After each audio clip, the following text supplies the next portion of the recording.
ಸಾಗರ ತಾಲೂಕಿನ ಇತಿಹಾಸ ಪ್ರಸಿದ್ಧ ಕಡ್ಲೆಹಂಕ್ಲು ಮಾರಿಕಾಂಬಾ ದೇವಿಯ ತವರು ಮನೆ ಶಿಲಾಮಯ ದೇವಸ್ಥಾನ ನಿರ್ಮಾಣ ಕಾರ್ಯ ಆರಂಭಗೊಂಡಿದೆ.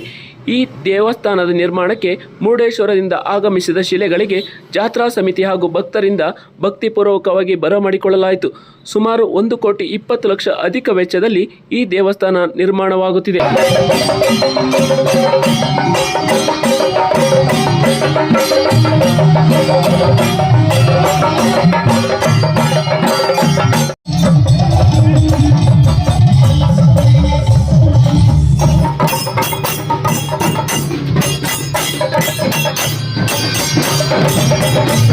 ಸ್ಥಳದಲ್ಲಿ ಒಂದು ಸುಂದರವಾದ ಶಿಲಾಮಯ ದೇವಾಲಯ ಮಾಡಬೇಕಂತೇಳಿ ಸಮಿತಿ ತೀರ್ಮಾನ ಕೈಗೊಂಡು ಈಗಾಗಲೇ 1 ವರ್ಷದಿಂದ ಪ್ರಕ್ರಿಯೆ ನಡೀತಾ ಇತ್ತು.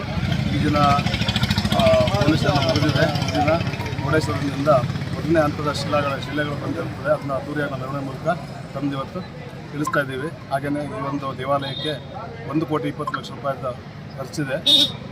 ಸಾರ್ವಜನಿಕ ಸಹಕಾರವನ್ನು ತಗೊಂಡು ಈಗಾಗಲೇ ಮಾಡ್ತಾಯಿದ್ದೀವಿ, ಕೆಲಸ ಶುರು ಮಾಡಿದ್ದೀವಿ. ಮುಂದಿನ ದಿನಗಳಲ್ಲಿ ಸಂಪೂರ್ಣ ಮಾಡಲಿಕ್ಕೆ ನಮಗೆ ಹೆಚ್ಚಿನ ಸಹಕಾರ ನಮ್ಮ 18 ಹಳ್ಳಿಗಳು 4 ಗ್ರಾಮ ಪಂಚಾಯತಿಯಿಂದ ಒಂದು 30-35 ಹಳ್ಳಿಗಳು ಬರ್ತವೆ, ಮಜರ ಗ್ರಾಮಗಳು ಬರ್ತವೆ. ಆ ಎಲ್ಲ ಗ್ರಾಮಸ್ಥರು ಕೂಡ ಹೆಚ್ಚಿನ ಸಹಕಾರ ನೀಡುವ ಮೂಲಕ ನಮಗೆ ಜಾತ್ರೆಗೆ ಮುಂಚಿತವಾಗಿ ದೇವಸ್ಥಾನ ನಿರ್ಮಾಣ ಮಾಡಲಿಕ್ಕೆ ಸಹಾಯ ಮಾಡಬೇಕಂತೇಳಿ ತಮ್ಮಲ್ಲಿ ಪ್ರಾರ್ಥನೆ ಮಾಡ್ಕೊಳ್ತೀವಿ.